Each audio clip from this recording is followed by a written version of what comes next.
What up, Unstoppables? I got something special in store for you today. We're sharing one of our mentoring sessions. So, what is a mentoring session? A mentoring session is a live event in Restaurant Unstoppable Network where basically I'm playing matchmaker. If you come to me and you share a pain point, and if I can think of somebody in my network that can serve you and that challenge you're experiencing, then I put you in the same room together and I let you kind of just talk, and I let this mentor kind of steer you in the right direction or give advice. And that's what happened today. We had two people who reached out to me. They set up a one-on-one Evolve session, which is a 2-hour session with me, Eric Cacciatore. I spent 2 hours just listening to you. I did that with two individuals. And then there was one person, Kyle Gordon, who I knew would be the right person for these two dudes to talk to. And we set it up, and basically what you're listening to today is the recording of that mentoring session. It was super powerful. I know you're going to enjoy it. Stick around to the very end to find out how you can be a part of these conversations too. Also, Kyle is making himself available on March 4th at 4 p.m.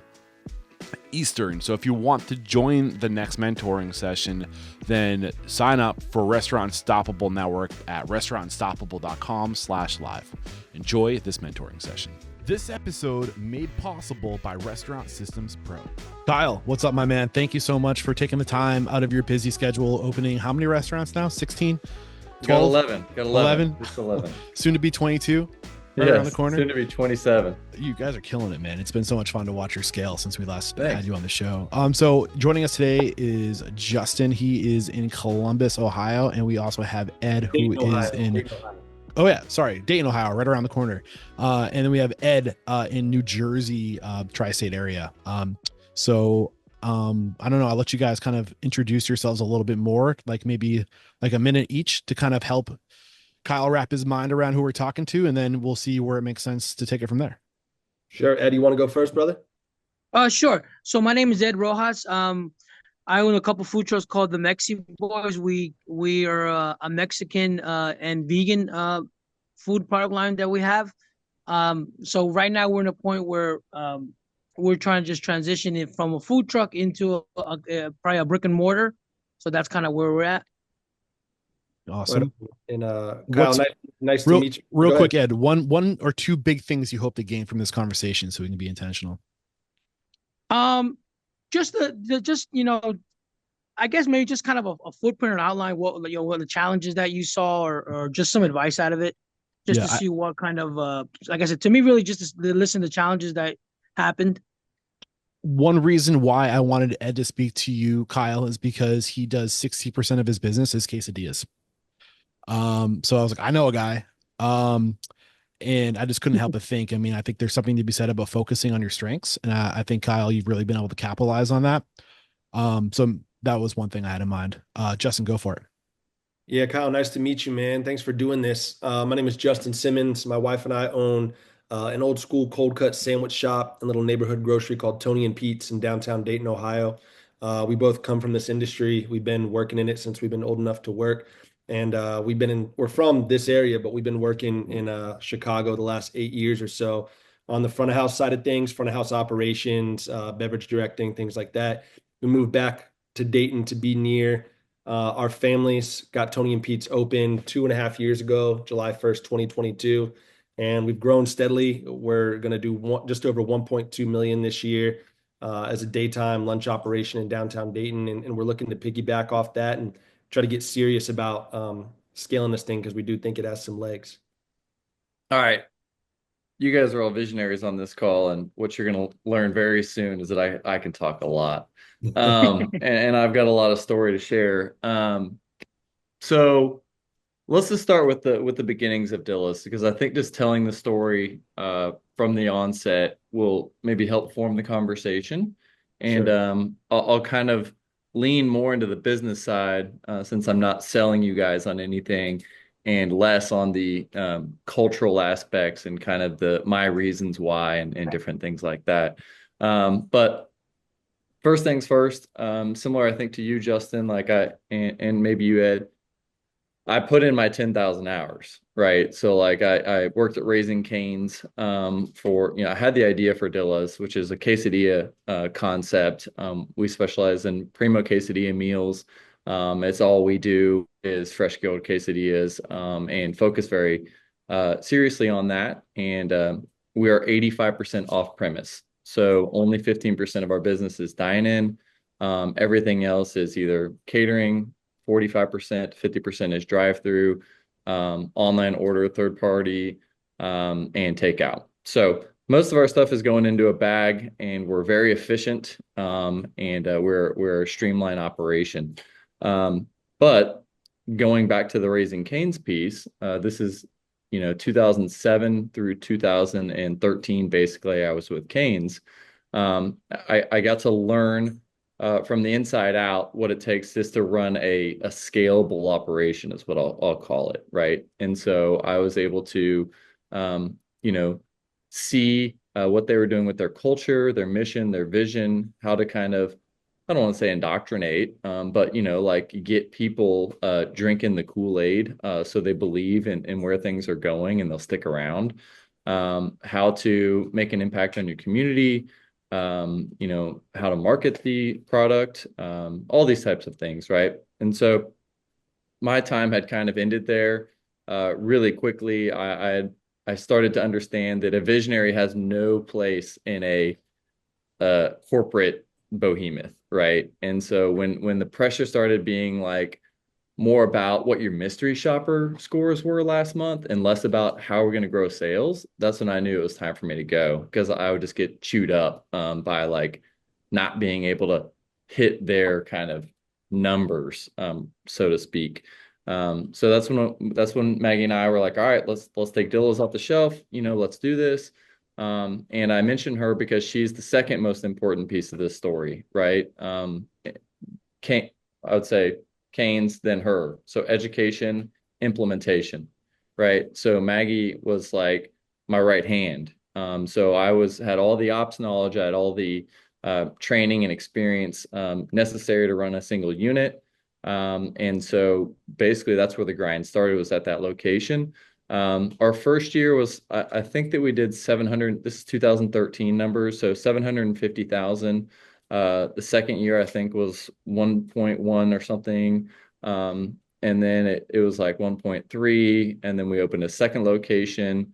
That one opened, around 1.25, I want to say. Then we opened a third location in 2018. That one opened closer to 1.6, something in that range. And so the reason I bring that up is because the primary ability to secure growth capital was proven, not just the numbers at the top line revenue, but just growth, right? Like we were just proving that people were interested in the product, that if we continued to invest in it, that we would continue to see growth and returns. Does it have legs?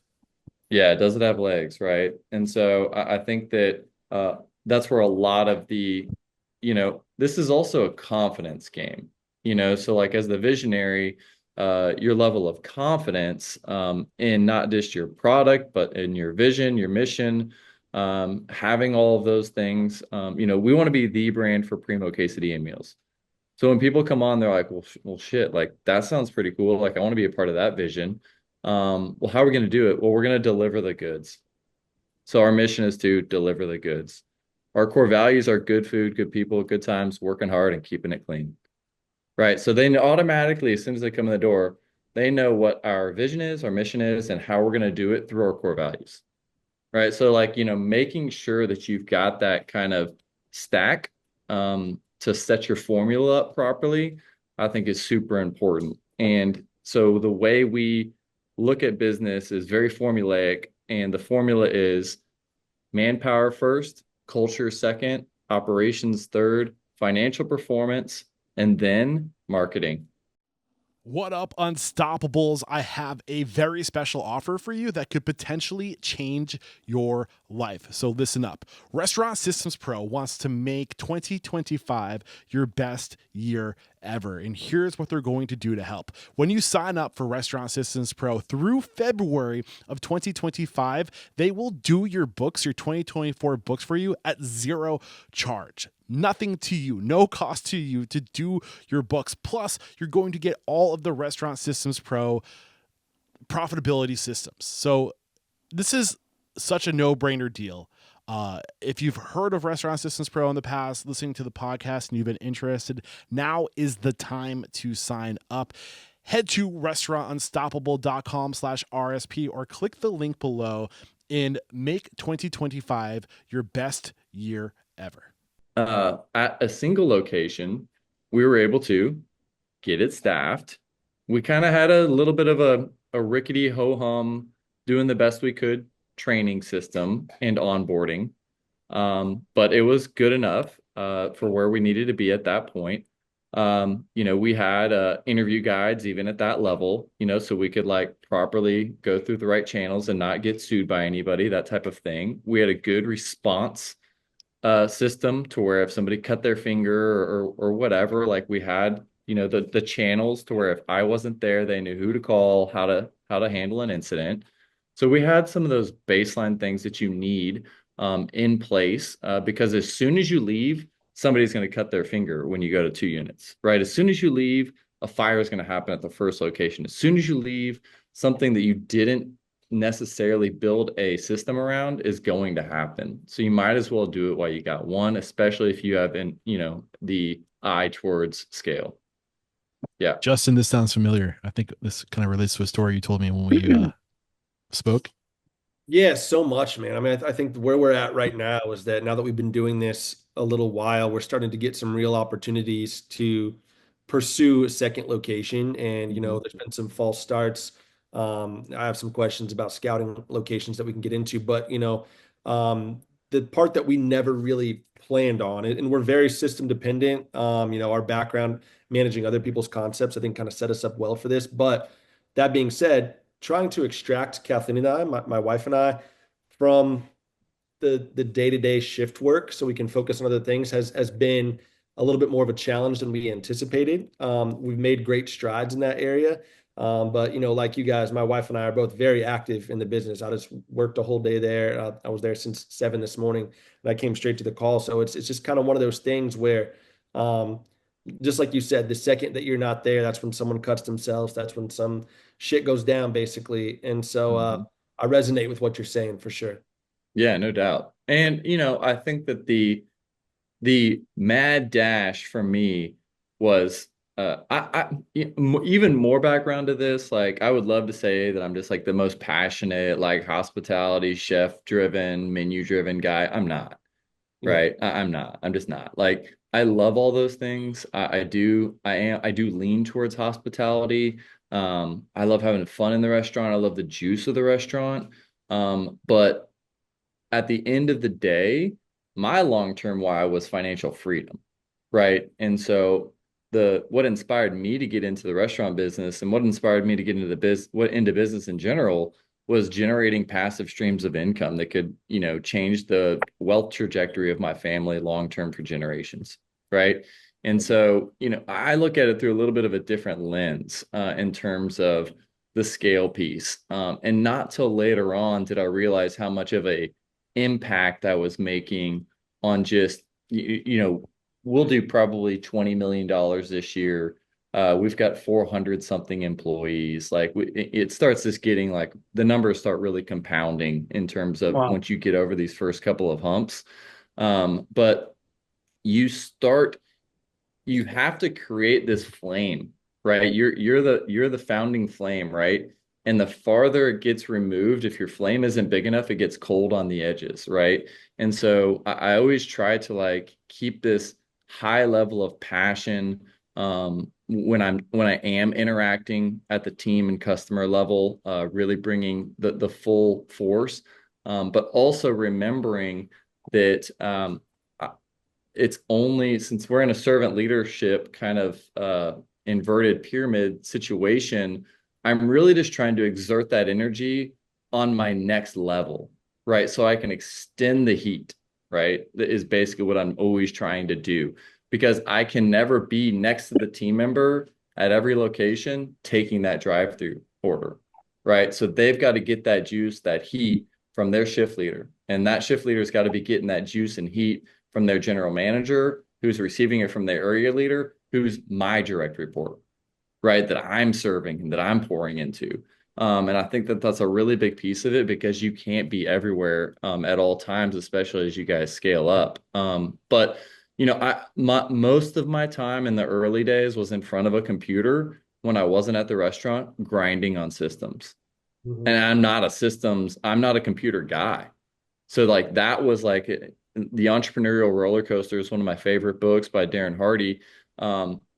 It fucking sucks, this job 90% of the time. And if you're lucky, you get to do what you love 10% of the time.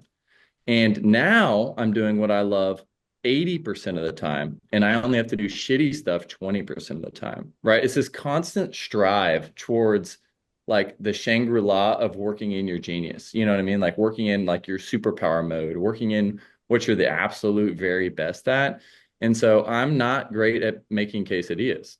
I'm great at leading, right? And so the best way for me to get value and give value to Dillas is to be leading, right? And to be making big relationships, right? And so when I'm not, and I'm doing $10 an hour work, I'm robbing the company, right? From what my maximum potential is. And so I always looked at it that way. I was like, man, I'm here selling quesadillas. This is $13 an hour work. I should be out selling 1,000 quesadillas to a church. I should be out closing my next deal with the bank. I should be at home creating a training manual to make sure that when I'm not here, the person selling these quesadillas is like me. They have my values. They know what, I stand for in terms of like creating a unique experience for our customers, and they're going to sell them the right way and all these types of things. So it's a mindset thing, I think, more than anything else. Yeah. And so, okay, so that was kind of like getting to the first location. And at that point, we're at maybe 1.4, which might be spitting off like, I'm not paying myself hardly anything at this point either. So, I think I pulled like $60,000 or $70,000 in savings from when I left Raising Cane's to live on. I think we raised for the very first location something like $600,000, just friends and family and Maggie and I putting money in. And you know, that really sustained us for that kind of first year and a half, in terms of being, we had a good, really cheap rent situation. We had a lot of advantages in terms of just living like poor people. And a lot of people overlook that because some people, if they get into this later in life, they're like, well, how do you do it? And I'm like, because I was like hustling 29. I had a 1-year-old and a 3-year-old, but living in a small house, like, and like, old used car with no AC during the summer, like those are the You live in sacrifices Dallas, that bro. everybody. How do you do Well, that? yeah.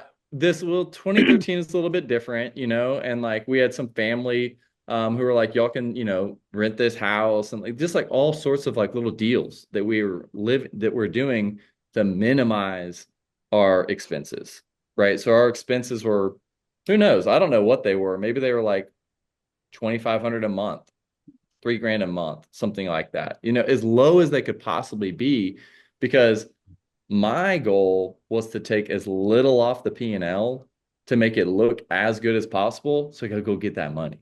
See what I'm saying? This is all for a reason, right? It's not because I wanted to do it. It's because I wanted the P&L to look sexier than potentially it really was, right? So we showed like, let's just call it, let's say it was like $175,000 in cash flow, right? Now, the bankers don't really get too deep into how much you're pulling off of that. You need to show a little something in there, right? But it was way less than probably what it should be. For me, maybe I was pulling a $40,000 salary, let's say, something like that. Probably like even below what is even reportable now on your tax income. Otherwise, you'll get flagged for like, washing money, money laundering or something.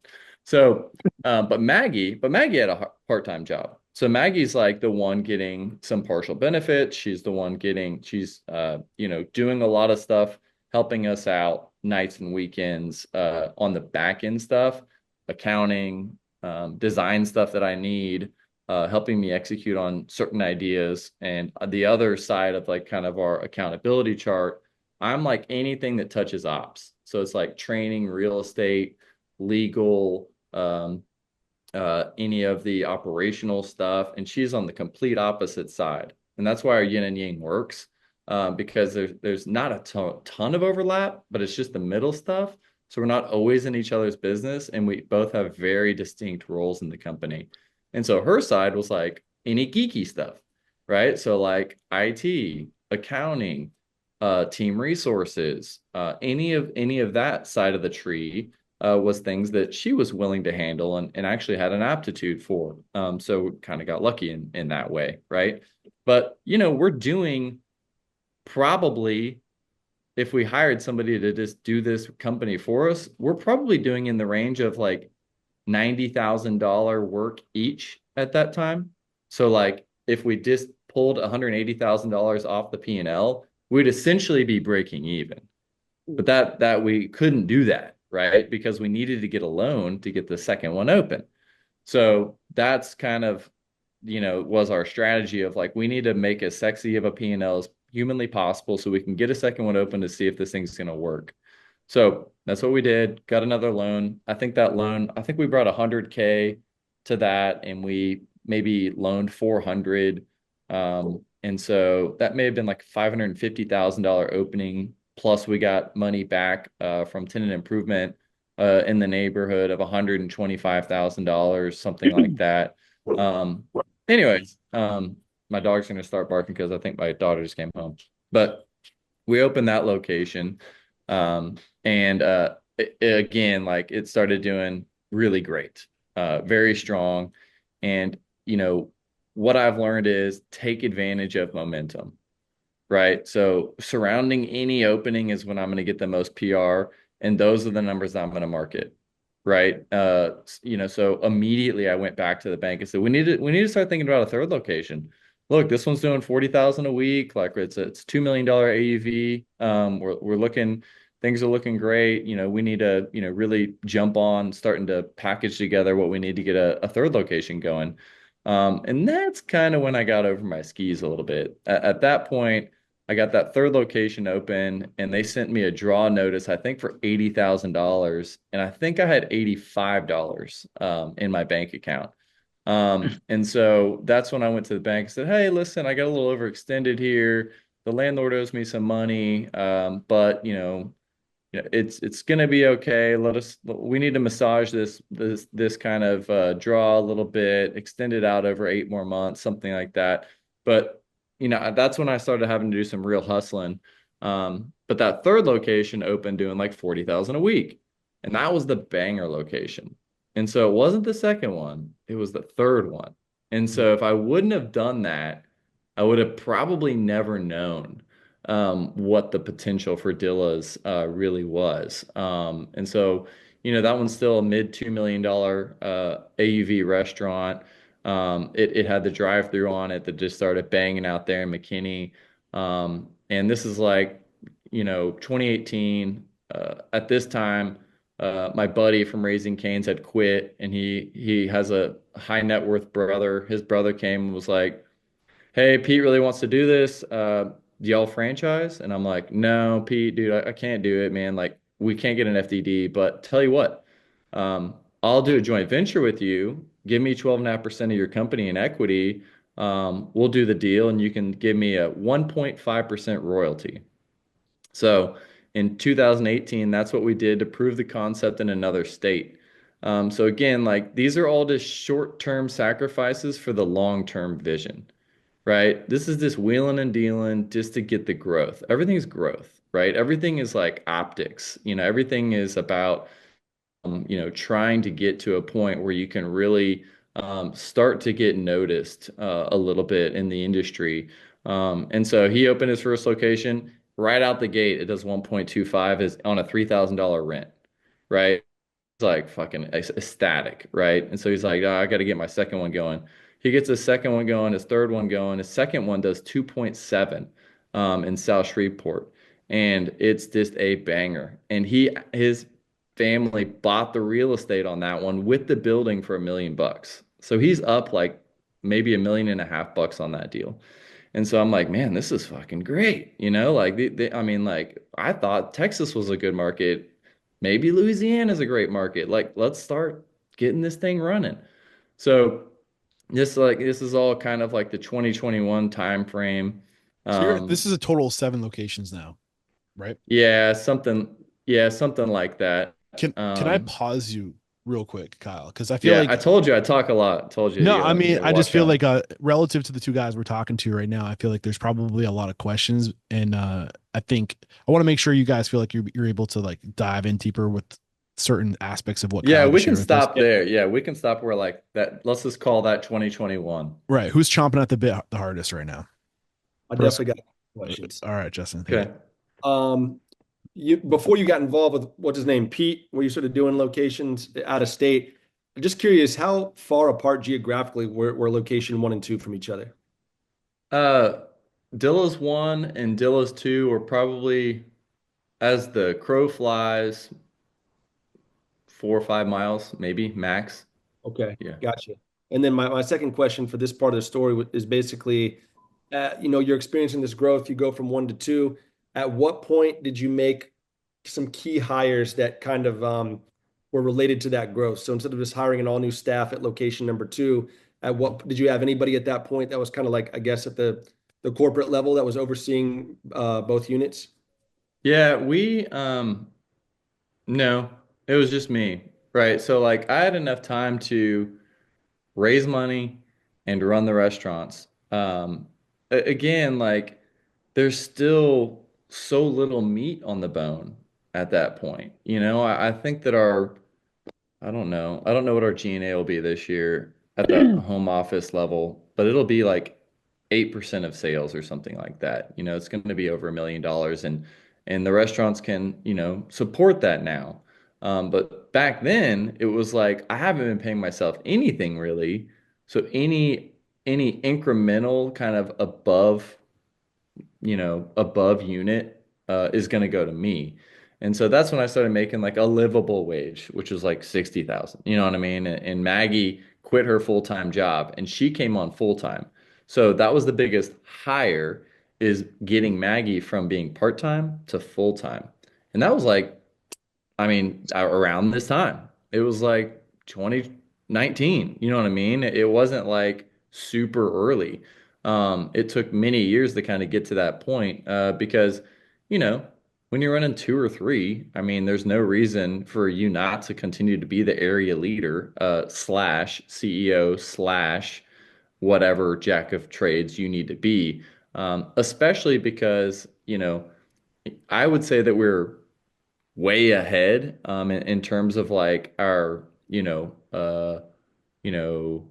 curve in terms of me kind of knowing how to set up one or two locations, but we set up early on in the systems required to be able to run one or two or three locations without me just being a delivery driver. So like we were able to get a fulfillment partner pretty early on that built us a little baby website that was like GMs can go order t-shirts and hats for their team. And you got to have t-shirts and hats for your team because that's how you onboard people. So being able to do that and refulfill themselves. We got with a smallwares equipment provider that was able to build us a little order guide that was like, hey, here's all the smallwares that you're going to need day to day that you might lose or mess up, whether it's spatula or whatever. So it's like all these projects are so foreign to me now, but they were all like very basic building blocks to like where we are now doing these massive rollouts and projects that were like, the stuff that we're working on now is like 6 to 8 months. It's like, just really type like big deals, right? Or it's moving off of those early vendors to much more scalable solutions, right? That are like, oh, that company is doing this for you. Well, we'll save you, $3 per shirt because you're doing, 15,000 shirts, So like you start just kind of moving up the ladder. But yeah, I would say that your key hire, um, there's so much great fractional help now out there, but the key hire is accounting Hmm. Follow-up because, question, Justin? yeah, No, no, I'm just agreeing. Yeah. Yeah. yeah, the key hire is in-house accounting because we tried to outsource it early. So our first hire was an accountant in-house. I think we paid her 40, maybe 50. I don't know. It was probably more than Maggie was making. And it was just full-time, make sure that all the numbers are right, track down any deposits, track down anything and everything that has to do with money, and deliver us P&Ls within the first week of closing of previous period. Because what we realized really early on is that if you don't have really solid kind of, look back, quick look back, and accurate numbers, you're just swimming in the dark. You don't know if you're going up, down, left, right, sideways. You got no accountability to your operators. You don't know what your benchmarks are. You don't have predictability, which means that you can't get a bank loan. There's just so much that goes into that to be able to grow the company, and so that was our number one hire. Follow-up question, Justin? Um, yeah, definitely. Let me consult my notes real quick. That's great information. You've kind of covered some of my things here, but in terms of scouting a second location, what do you look for? What do you still look for? How did you know when you found that second location? Did you work with a broker? Were you kind of poking around yourself? How'd that go? Yeah, I think broker, because here's the thing, is like, I mean, it is very difficult early on. It's still a little bit difficult, but we've got enough sites now to where developers are kind of like, you're good. But in the beginning, you're just a shitty mom and pop that like could bail on their rent in the third month, and so it's like you got to personally guarantee everything. People don't want to do deals with you. And so for us, we got narrowed down really quick, right? So I was like, Sean was our broker at the time. I'm like, Sean, we're looking for another site. Um, Here are the top performing Raising Canes in the market that I know of. There was like 15 or 20 of them at the time. I said, these are the top five.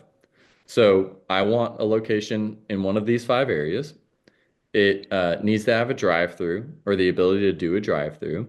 It needs to be under 2,500 square feet.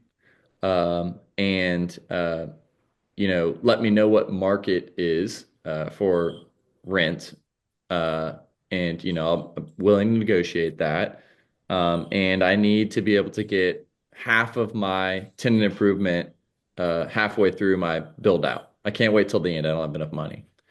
And he's like, all right, sounds good. And so there was like three deals. You know what I mean? It's not like I had 30 deals sitting on my desk. It's like, hey, here's the three deals. What do you think? And I went and, put boots on the ground and I was like, ooh, man, I like the traffic here. I know the operator over at this Canes. He's doing great. The staffing is really strong. The demographics when I go to lunch over here look like my existing location. I feel pretty good about having a good AM and PM day part. Not overly sophisticated. Like we don't do well, we don't do as well in super affluent areas, right? Like we're a fast food quesadilla place, right? That doesn't have alcohol and doesn't have TVs, so it's like you kind of got to know who you're going after. And you're not going to end up, I wasn't going to end up in Highland Park. You know what I mean? Like, and so we, when I looked at kind of the demographics of that area, the household incomes were strong, like 90 to $125,000 household incomes, which that now is probably 155, with inflation. And so I'm like, okay, like that's good. They can afford my product because it's a premium product. We don't sacrifice on quality. and we have great service, and we're going to charge the price that we need to be able to drive profit and philanthropy and growth. And so that all sounds good. So let's go for it. So that's kind of how it happened. Um, I'm in an area where, uh, Dallas has been growing for a decade now, and more than that. You know what I mean? But like, so I was able to go into a lot of like outer markets. So McKinney is probably 45 minutes from Dallas, but it's still Dallas. Like anybody from McKinney, if you met them on the street outside your house, they'd be like, "I'm from Dallas." And you'd be like, "Oh, cool. Like what part?" And they'd be like, "McKinney," right? Even though it's 45 minutes north.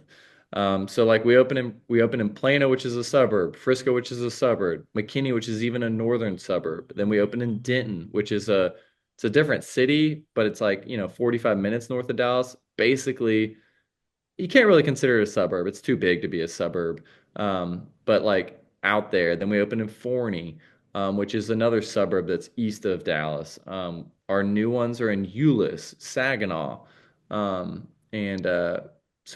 we've opened a second one in Frisco. So like all kind of like you know the types of suburban markets that have people that want our product, young people, families. We try to, we're on a very like long-term value of your customer or lifetime value of the customer, right? So best thing about being in the restaurant business is the lifetime value of your customer is in the tens of thousands of dollars, right? And so if you give them something free, you could give them something for free. Technically, if you could hold the note, you could give them $200 worth of free stuff and have a strong ROI on it. Yeah. So early marketing for us was all about feeding kids, right? Like Do we'd go to the elementary school and be like, here's a shitload of free kids meals, give them to all the students here. And then we get their parents in. I Sorry, love go this ahead. stuff. No, it's good. Your scale, looking at the map right now, at dillas.com/locations, reminds me a lot of when I had Pete Terry's on the show out of Austin, Mm-hmm. Texas, where they just Yeah. saturated Austin. I think they had 16 locations in and around Austin, like maybe a town out of like the center of Austin before they went to way far away, Yeah. San Antonio. Yeah, yeah, So 1 hour. so like that brand market saturation, like loyal cult following, and then Hmm. you lived in Dallas. Oh, I moved to um Houston and I miss Dillas. Oh fuck yeah, there's a Dillas here. Hell yeah. Yeah, Like and like you just get stoked. I yeah, do want to make sure I love everything you're sharing with us, but I do want to make sure that like specific questions are being answered. yeah. Um Ed, I want to give you a chance to speak up. Yeah, so I'm a little bit different where I'm just starting off to get into a brick and mortar. So Hmm. I'm like probably like we're in 2013, so I'm early in my journey. So in terms of just technology, like what do you suggest that I look for? Because I'm kind of I'm not into like I don't really know technology that well. We use like a POS, a Square, but I want to like, is there something you suggest specifically me to kind of look at or try to kind of be able to establish something and then be able to scale it in terms of technology? No, I think you're on the right track, like again, like your point of sale is everything. I don't know a lot about Square. I think that as long it seems like it gives good reporting, as long as you can integrate it into an accounting software is the other thing that I would look for. We're on Restaurant 365, which is a very powerful platform. I don't think that you have to go that far. But again, for you, it's about counting every dollar, right? And Yep. knowing where it's going, right? So you've got to be the master of your dollars. And you've got to say, I brought in $1,000 today. I'm 100% sure that I have $200 in profit or 100 in profit. Or it doesn't matter what the number is, right? But you got to know what you're bringing in terms of the profitability of your truck, right? And so I think that that's super important. Another thing, early on, we were constantly surveying our customers, constantly, right? So we were like, hey, you don't like the look of this quesadilla. What would you think if it was on a 10-inch quesadilla? Would your perception be different? And they're like, oh, it looks way better on a 10-inch quesadilla. Because we were thinking that they wanted them really fat. but the perception was is they were small. So they were fat and small. What they wanted was a little thinner, Yeah. bigger, right? So it's kind of like the cookie that you get at the counter, right? Like even though this one's the same ounceage as this one, they wanted that size perception. So there was that. We eliminated things based on our P mix all the time early on, right? We opened with um, the same 10 quesadillas basically, but we opened with citrus corn salad, a praline, and French fries as our only sides. And everybody who came in was like, I'm never coming back here because you don't have chips and queso. And I was like, well, shit, I better fix that, right? So really quickly, we figured out how to do chips and queso, and it became our number one side, right? And so we're like, okay, most people when they come to Dillas now are either getting chips and queso, French fries and queso, or some variation of doubling chips or doubling fries or adding a cookie or something like that. So that listening to the customers and making the changes, I think was some of our most extreme growth because they were able to tangibly be a part of it, right? It's like their food truck, right? Because things that they want to see changed get changed, and then they become bigger fans, and then they recommend it to other people. And because they were good recommendations, it helps your brand grow, right? So for you, I would pay really close attention to who your customer is, how happy they are, what they would rather have on your menu, what they perceive your value as. These types of things. That way you can build a strong enough top line, because once you build a really strong top line, you can be sales driven and profit smart, right? So you're like, okay, I need more sales. I need more sales. Sales is like that, that's my language, right? It's just sales, because there's no growth and scale without a lot of industry metric alignment, is what I'll call it, right? And when you have enough conversations that I've had with people in the business who have gone to a billion, it's all about aligning with the kind of baseline expectations of restaurant scale, right? So like you need to be able to do 3 to 1 on your return, cash on cash return, right? So like if you're gonna put in $1 million, you need to be able to pay that back in 3 years. So that's a really easy one, 3 to 1. The other one is your build out should be 2 to 1 for this basic industry, right? So if your food for my example, my restaurants do $2 million in sales on average, so I can build them for $1 million, right? But if they cost $2 million and I'm doing $2 million AUVs, I'm 1 to 1, right? Which is not the industry standard. So like really early on, and even continuing to this day, I'm constantly trying to align myself with what the financial guys want me, what the box that they want me to fit into, so I can get more money, right? Yeah. Like if I don't fit into their box, well, then my dream of growth, my dream of impact, my dream of scaling the company and making, like building community through Primo Quesadilla meals, it dies, Yeah. right? And so like I've got to, continue to do the things. I'm not like some maverick out there, like I'm not that type of visionary leader where I'm just like, I'm not Elon Musk, you know what I mean? Like I'm just like trying to be really smart, run a really great restaurant company, make a really big impact on the people that I get to work with and on the communities that surround my units. Yep. This is We're not at rocket science, the business that we're in. we're at 15 minutes, a little more than 15 minutes left together. I want to make sure, are there any other questions or concerns, specifics that Kyle can answer? Yeah, I have a specific question. I mean, Kyle, it seems like you're the kind of dude that's on top of your shit, like you know your numbers, and Mm. we try to be the same way. So, can you talk a little bit about your prime number, your prime cost, and how you manage both components of that? Specifically, looking for how you managed inventory when you were one location, and how you manage inventory now that you're multi-unit. Yeah. Yeah. So 58 is our number. It'd be ideal to be closer to 55.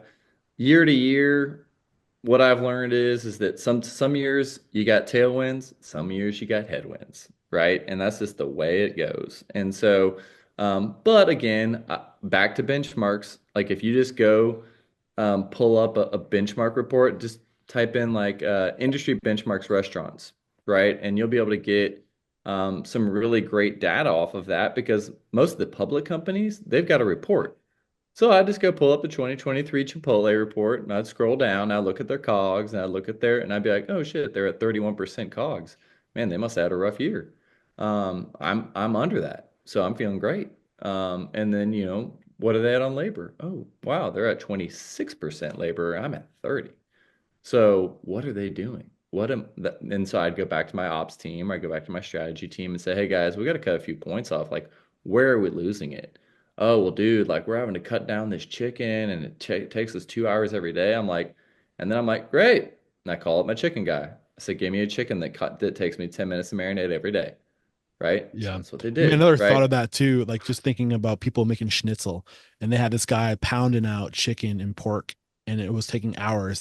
They invested $10,000 into like a meat press, and they do it so fast. They can do twice as much volume in a quarter of the time. So, oh, $10,000 is a lot.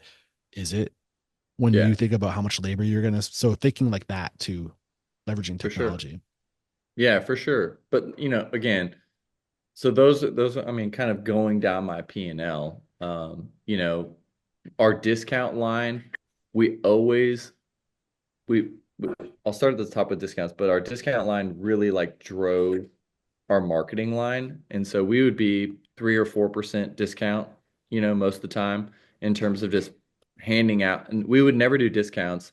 We would only hand out free stuff, but it would hit our discount line. And so that would be chips, queso, free quesadillas, free meals, cookies, whatever it was. Um, Trying to be on site in the community to do that. And then you fall down below that to the COGS. So the paper is about 3%, so that means that we're operating around 26% on the food. Um, Again, we're very highly paper and disposables. You know, the dining aspect's a little bit. It's just a reusable platter that we clean and a 1 cent piece of paper on it. So it's better when people dine in, but they don't. And the biggest win there early on was getting the right broadliner, right? I was with Cisco, and a Benny Keith rep came in, said, "Let me look at your stuff." He's like, "I could save you 4 points overnight." He was telling the truth, and so I mean that made my company profitable essentially, like that relationship, and getting kind of I think that right now we're on a cost plus plan, which is what you should be, fighting for.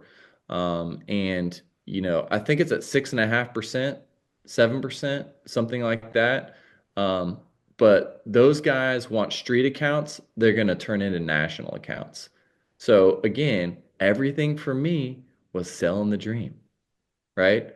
I'm like, bro, I mean, you got $1 now, but when we got 60 in 5 years, like, aren't you going to look smart? You know? So that's how I would pound them down on their pricing. Um, they don't expect you to deliver that, and they know you're full of S, but like sometimes, but then I would open one more, and then I'd open two more, and then I'd open another one, and then I'd sign up a franchisee. And all of a sudden they're like, God damn, this guy might be telling the truth. You know what I mean? Like, let's continue to keep him as a customer, make him happy, give him deals. So I just worked those relationships, and I delivered. That's the key. Like I wasn't just puffing them up, right? Like I was going out and hustling to deliver on my relationships, to not tell lies, Now it didn't always come to fruition at the maximum potential, but it got us where I needed, and it's the negotiation I needed to make on behalf of my team. And so I always look at myself as an advocate for my customers and my team. So I go out there and I advocate. So on the inventory side, I don't know how many SKUs that we have, 150 SKUs, let's call it. We count 10 items per night. And those are the things that actually have an impact on the P&L. We don't count sugar packets, we don't count sweet and low. That stuff's ridiculous. So we count all the meats, all the cheese, um, dairy, and that's about it. That's like basically 10 things. It's also, there's a couple things on there, like I think we count our bibs. It's things that don't have an impact financially, but would have an impact on the customer. So a couple of times, like the night before, we would run out of Dr. Pepper, right? And it'd suck that babe dry, right? And we'd be like, what the hell? Like, why didn't y'all tell us? Like, so some of it is just pure awareness, right? So it was like, oh, I looked at my end of shift recap. We're zero on, Dr. Pepper bibs. When I counted it on inventory, somebody needs to go over to the first location to go pick one up so we can borrow it, whatever, right? So like most of the 10 count is what we call it. Most of it is just pure awareness. It has no financial trigger at all. Yep. The only financial trigger is the end of period inventory. So we do an end of period full count, right? So that's all you need to be able to get an accurate food cost. This beginning, you got your usage in the middle, and then you've got your end. And the financial period reporting that we do Wednesday to Tuesday as our weeks, and we're on a 5-4-4. So we do a 5-week to start the year, 4-week, 4-week, and then a 5-4-4, 5-4-4. So it's just a very clean financial system. And it also makes it to where your operators are never having to count inventory at the end of a period on a Sunday.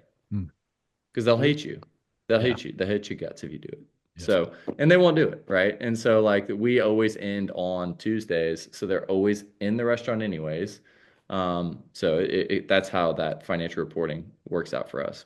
Any other prime costs ninja tricks you got for us before? No, and the only other thing I'll give you guys is just more benchmarks, man. Like I'm a benchmark guy, right? Like, and so like for us, our labor, because you're not going to be the best in the world at labor. You shouldn't benchmark against McDonald's because their systems are better than ours. And so our labor all in is 29%.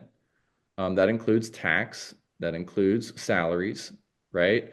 Our vision through volume is to get that down closer to 27%, right? So our goal is to drive top line sales to be able to work our labor down closer to our end goal, which is around 26%. So the breakdown of that is around, let's just call it simple numbers here, 15% for your team, front and back of house split, back of house 9. You're probably going to allocate 6% to your front of house. Your back of house gets paid more, should. And, there's more of them typically. They're also there earlier for prep, etc. More skilled. Then you got your front of house. And then you got your managers, which we call them shift leads. Typically, their percentage is between 4 and 5%. And then that brings us up to about 20%. We always give our operations 1 point to train and have meetings because we require that. It's important to us. And then we'll give another, 4 or 5% to the salary line, which is typically for us just a single general manager. And then your taxes and all that other crap adds another 3%, something like that. That's awesome. Those are a little bit just kind of off the cuff, but like if you're in those ranges, that's kind of how your stack should look. Yeah. And then, on the G&A side, trying to keep it, your above unit salaries and also your above unit salaries or payments to any fractionals. Keeping that early on, in that kind of 3 to 6% is probably good. And then when you start getting into scale, a lot of the PEs that I've been talking to don't really give a shit about your, G&A, as long as it's reasonable because they're going to come in and clean it up anyways. But staying under 10%, like you don't want to get over your skis on G&A, and anywhere kind of bordering 10% starts getting a little bit ridiculous. T-minus 6 minutes, boys. Okay. Speak now or forever. Hold your peace. Hold your peace. Well, not forever. I mean, like I'm just a normal guy. You can call me anytime. Email me. It doesn't matter. That was going to be part of my next question, man, is now that we're connected via email, would it be okay if I occasionally reached out with specific questions as we kind of navigate the next few steps for ourselves? Yeah, anytime, man. Anytime. Ed, I feel like I want to give you one more chance to ask a question. I want to make sure you feel heard. What up, Unstoppables? I have a very special offer for you that could potentially change your life. So listen up. Restaurant Systems Pro wants to make 2025 your best year ever. And here's what they're going to do to help. When you sign up for Restaurant Systems Pro through February of 2025, they will do your books, your 2024 books for you at zero charge. Nothing to you, no cost to you to do your books. Plus, you're going to get all of the Restaurant Systems Pro profitability systems. So this is such a no-brainer deal. If you've heard of Restaurant Systems Pro in the past, listening to the podcast, and you've been interested, now is the time to sign up. Head to restaurantunstoppable.com/RSP or click the link below and make 2025 your best year ever. No, yeah, just for the catering side, is there something you did specifically to kind of build that up to be that part of your business or to be that high percentage of your business? Yeah, so on the catering side, so our catering is typically between 5 and 8%, which is not huge, but it is significant. This, you just have to remember, it's how can I help? You're never targeting catering people, right? It's more about how can I help? And think about who you're helping, right? So typically you're helping somebody who's been assigned a task to feed people, right? What do they really want? Yes, they want people to be impressed with the food, right? But more importantly, does it show up on time? Does it hit the basics of something for everyone, right? If you show up with a fucking bunch of tortillas stuffed with blazing ass hot jalapenos and everybody's blowing up the bathroom in the office the whole day, they're not going to use you again, right? And so it's like, hey, here's how we can help you. I'm going to show up. I'm going to be here early. I'm going to make sure you have the utensils that everybody needs. I'm going to make sure the plates and the napkins are on point, they're high quality. I'm going to make sure that I lay the food out in a very professional manner. I'm going to leave you some special marketing stuff just for you, right? So when you come to my food truck, you can get a quesadilla on me or some other perk, right? To grease the wheels of them reusing you, right? And so a lot of it for me was how do I design a system around that? I'll also send you I've got a catering manual, and just so you can see my level of detail. Oh, wow. But it's how to do every piece, right? It's how to make sure that you do it the right way. It's consistent. It's got the right amount of cilantro sprinkled on top of the queso. It's the vessel that we use. It's not some rock shot bullshit, right? It's going to look like Panera bread. It's going to feel like Panera bread. It's going to have the professionalism of Panera bread. Why use Panera bread? You know my name. Wow. Oh yeah. Yep.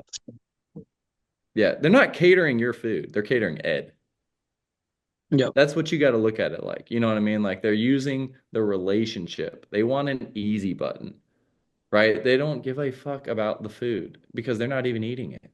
It's sitting in some room in the back, right? That they've got to feed 800 overnight employees or whatever. You know what I mean? Like, and they want it to be good, and they want people to come up to them and be like, "Hey, man, that was really good."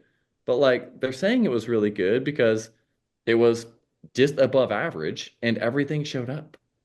You know what I mean? Like the bar for catering is so low these days. You know what I mean? That it's just like, just be good to be exceptional. You know what I mean? And then when you show up as exceptional, it's fucking sky's the limit. You know what I mean? In terms of like them referring you, all those front of house people talk. The typically the person that's going to be ordering works in the team resources or the HR department. So that's kind of like where you can like ask, you know. Um, it's easier to get in the door, uh, with kind of make sure that you're ready to sell when you're going out and doing it. You know what I mean? Um, have that look of like, I can trust this guy. I know he's going to deliver. Uh, Car dealerships were really big for us, growing our catering. They're going to try to beat you down because they're wheelers and dealers in the car dealership, but they'll order $800 worth of food on Saturday mornings, and you get 5 car dealerships, and you're talking 4 grand, right? And so like it really starts to add up. And I view catering as marketing. I don't give a shit if I get any catering, right? But I'll use that catering as marketing because 80 people are going to get to sample my product and you're going to pay me to bring it. That's how you got to look at it. So it's like, man, I want to impress everybody here because I can turn all of them into a customer.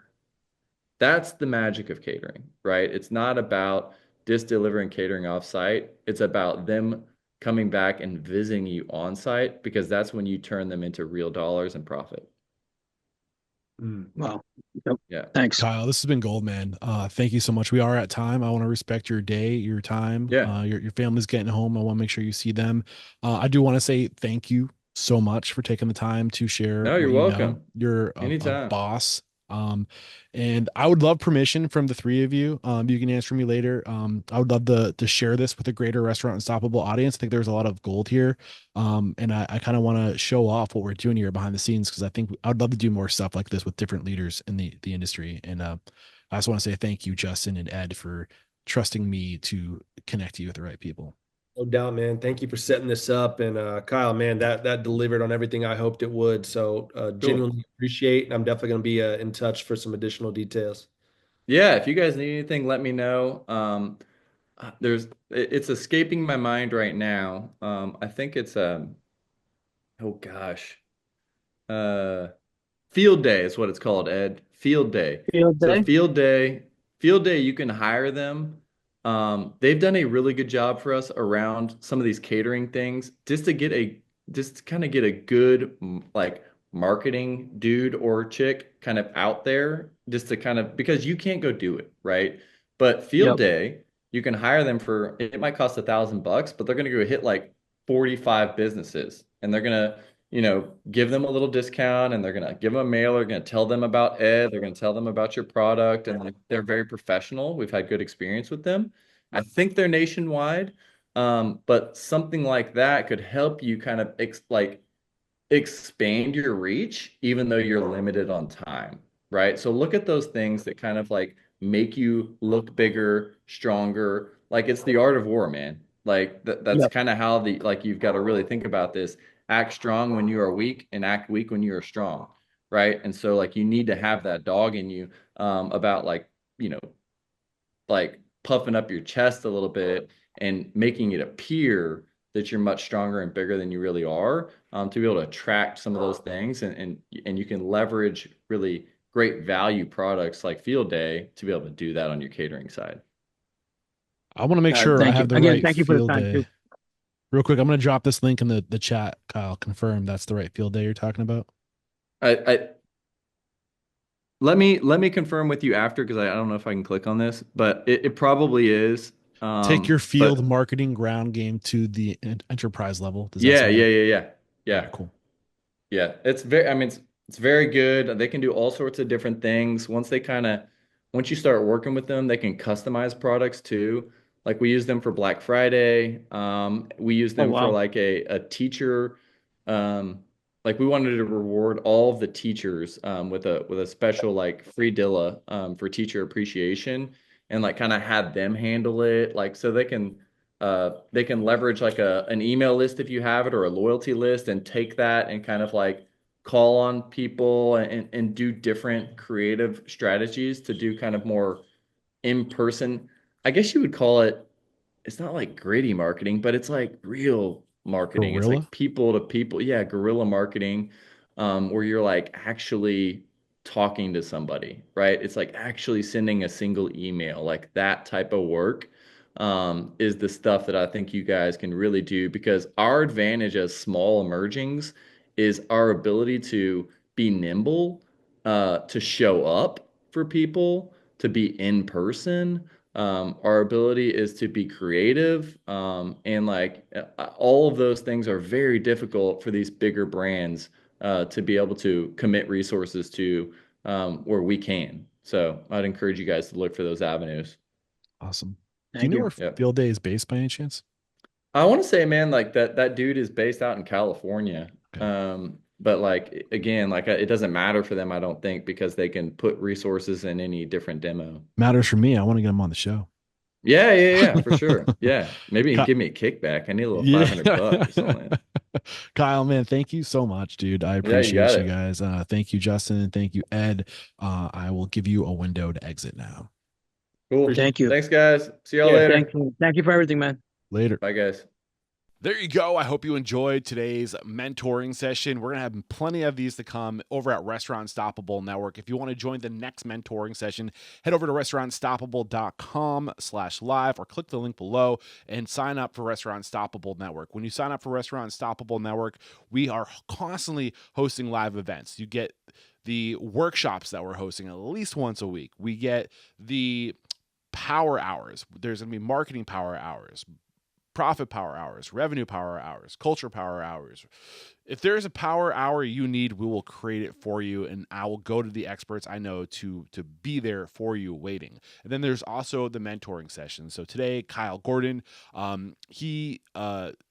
what an awesome guy. What a knowledgeable dude. He's making himself available once a quarter. And we're going to get more mentors like Kyle Gordon into this to like just be there for you. And really the idea behind Restaurant Unstoppable Network is we go further together, and your network is your net worth. And that is one of my unique selling propositions. Over the past 11 years, I've been talking to so many people, and I have pulled these people together to go to work for you. So choose to go further together. Choose to surround yourself with the best in the business. Choose to sign up for Restaurant Unstoppable Network, and we'll see you over there.